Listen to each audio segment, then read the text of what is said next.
Paris wasn't prepared for this. Not the officials who have spent decades managing the carefully controlled chaos of Grand Slam tennis.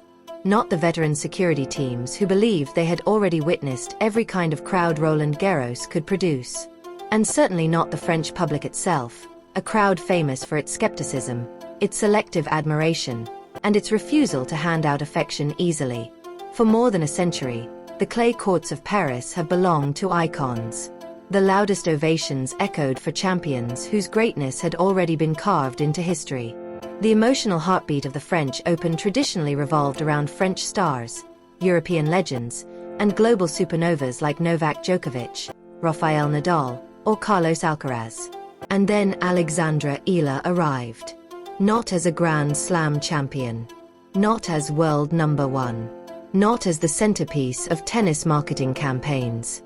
She arrived as a 20-year-old Filipina carrying a racket, a left-handed forehand, and something nobody inside Roland Garros fully understood until they saw it with their own eyes. Suddenly, practice courts were overflowing. Walkways became impossible to navigate. Fans lined barriers hours before she even stepped onto the court. Entire sections of the grounds transformed into seas of red, blue, yellow, and white Philippine flags. People climbed onto benches just to catch a glimpse of her warm-up sessions. Security personnel who were accustomed to controlling crowds for major champions found themselves overwhelmed by noise levels that sounded closer to football stadiums than traditional tennis culture. And here is the detail that stunned even long-time observers. She had not even played a match yet. This was practice. Forehands, backhands, footwork drills, routine preparation on a side court. Yet the reaction felt closer to the arrival of a global celebrity than a rising athlete still building her career. The atmosphere around her was emotional, loud, almost desperate in its intensity. Fans screamed after winners during warm-ups. Children stretched over barriers begging for autographs. Entire groups traveled across Europe just to stand near the court where she trained. The French spectators who stopped to watch could barely understand what they were witnessing. Tennis is not supposed to feel like this. Not during practice. Not for a player outside the very top tier of the sport. So the obvious question began circulating around Paris. Who exactly is Alexandra Eala? And the answer, once you really understand it, explains far more than tennis. Because what is happening around her is not just sports fandom. It is representation colliding with identity on one of the biggest stages in world sport. It is millions of people seeing themselves reflected somewhere they were never taught to expect visibility. It is a cultural shift disguised as a tennis story. But this story does not begin in Paris. It begins years earlier with a child standing in an airport. Alexandra Eala was only 12 years old when she left the Philippines for Spain. Think about the emotional weight of that decision for a moment. Most children at that age are still anchored entirely to family routines, school life, familiar neighborhoods, and the safety of home. Eala stepped away from all of that. She boarded a plane to Mallorca carrying not only luggage, but the terrifying uncertainty that comes with chasing a dream large enough to completely rearrange your life. Her destination was the Rafael Nadal Academy. And if you understand the culture inside that academy, you understand why this matters so much. The Nadal Academy is not built around comfort. It is built around pressure, around repetition, around the philosophy that greatness lives on the other side of exhaustion. The system reflects the mentality that defined Rafael Nadal himself for 2 decades. Endurance over excuses. Discipline over emotion. Resilience over comfort. Inside those courts, young athletes are taught that suffering is not something to fear. It is something to embrace. Every exhausting rally, every physically punishing training session, every extra ball hit after fatigue sets in is treated as part of the process. For many young players, that environment becomes overwhelming. Homesickness alone can break athletes emotionally. The isolation. The language differences. The constant competition. The realization that every player around you is chasing the exact same impossible dream. But Alexandra Eala absorbed it. That quiet ability to endure difficult environments without collapsing became one of the defining characteristics of her career long before the crowds arrived. Even now, years later, you can still see traces of the Nadal philosophy in the way she competes. She embraces physical battles. She rarely quits emotionally during matches. She fights through momentum swings. She treats suffering almost like a necessary ingredient of growth. That mentality would eventually become essential, because the transition from junior tennis to the professional tour is one of the harshest adjustments in sports. Junior champions disappear all the time. Talent alone means almost nothing at the highest level. Young players suddenly face relentless travel schedules, physically mature opponents, media pressure, loneliness, financial strain, and the psychological exhaustion of competing week after week in unfamiliar countries. Eala understood all of that firsthand. She was not an overnight sensation. Inside tennis circles, people already knew her name because her junior career had been exceptional. Winning the Junior US Open singles title established her as one of the sport's brightest young prospects.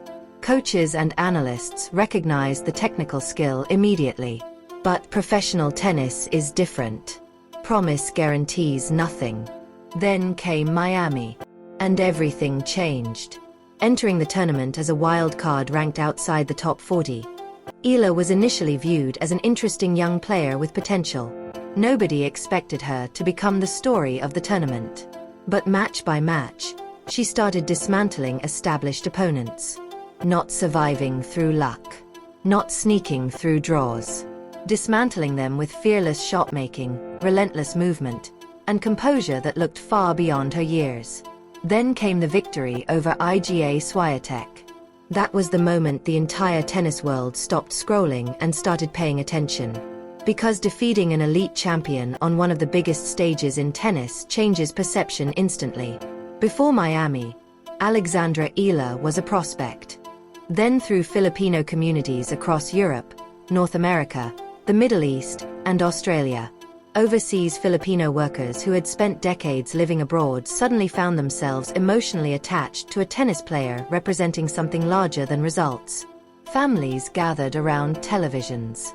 Friends shared highlights in group chats. Entire communities who rarely saw themselves reflected at the center of elite global tennis suddenly saw a Filipina standing toe-to-toe with the sport's biggest names. That feeling matters more than people outside those communities often realize. Representation changes the emotional relationship between audiences and sport. When you spend your life consuming a game dominated by countries and faces that feel distant from your own experience, you unconsciously absorb certain assumptions about belonging. You begin to understand the highest levels of the sport as spaces meant for other people, other cultures, other nations. Then someone arrives who looks like you. And suddenly the psychological distance disappears. That is what Alexandra Eala represents to millions of people right now. Not just a successful athlete. A dismantling of invisible barriers that existed quietly for generations. And once that emotional connection forms, it becomes incredibly powerful. That is why the crowds in Paris feel different. Across Roland Garros, stories emerged daily of supporters traveling internationally just to watch her. Filipino families drove from Germany, flew from London, took trains from Amsterdam, Madrid, and Rome. Some admitted they had never attended a professional tennis tournament before. Others barely followed tennis until Eala's rise began making headlines back home. Yet there they were outside practice courts waiting for hours simply to watch her hit balls. One supporter reportedly traveled from Germany and stood outside the practice facility for most of the day hoping for a brief interaction. That image captures the entire phenomenon perfectly. Because no one waits in the cold for hours just because they enjoy a player's backhand. They wait because emotionally, the experience means something larger than sport. And this is where the story becomes deeply human. When people rarely see themselves represented at the top of global institutions, success becomes collective rather than individual. Fans begin speaking about victories using words like "our moment" instead of "her moment." That emotional language matters. It reveals how deeply personal the connection feels. Eala herself has acknowledged how overwhelming this sudden wave of attention became. In interviews, she has described an early period of denial where she struggled to emotionally process the scale of support surrounding her. Imagine the psychological tension of that experience. One version of yourself is still developing, still learning, still trying to improve your game on clay courts. Meanwhile, the outside world has transformed you into a symbol carrying the hopes of millions. That gap can destroy athletes emotionally. History is filled with young stars crushed beneath expectations they never asked to carry. Fame moves faster than emotional maturity. Public narratives become larger than personal reality. Athletes stop existing as human beings and become projections for entire communities. What makes Eala's rise especially compelling is her awareness of that danger. She understands that her first responsibility must remain to herself and to her game. She has openly discussed the importance of maintaining emotional balance and protecting her identity from becoming entirely consumed by public expectation. That self-awareness is extraordinarily rare for someone so young. Many athletes spend years learning that lesson after burning themselves out emotionally. And perhaps that clarity also reflects the influence of Rafael Nadal.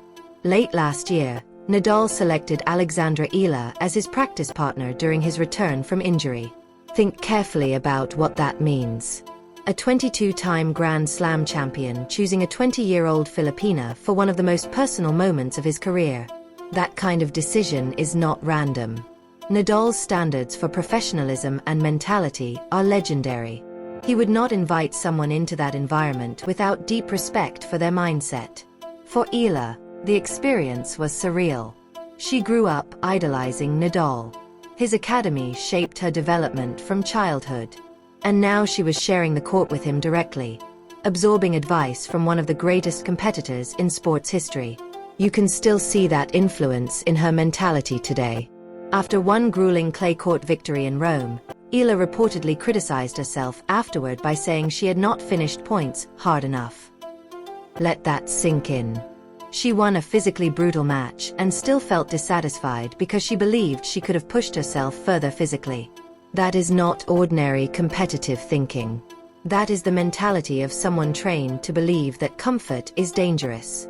And yet, for all the emotional momentum surrounding her rise, clay court tennis has also humbled her repeatedly. This matters because her story is not a perfect fairy tale. She remains a developing player navigating one of the hardest surfaces in tennis. Clay slows the ball down, extends rallies, punishes impatience, exposes movement flaws. It demands tactical discipline and endurance. Eala's natural instincts are aggressive. She likes to attack early, play forward, and accelerate points. Clay forces patience. Her results reflected that tension throughout the season. Brilliant wins in Rome and Madrid sat alongside difficult losses in Stuttgart, Strasbourg, and elsewhere. Some matches looked like glimpses of future greatness.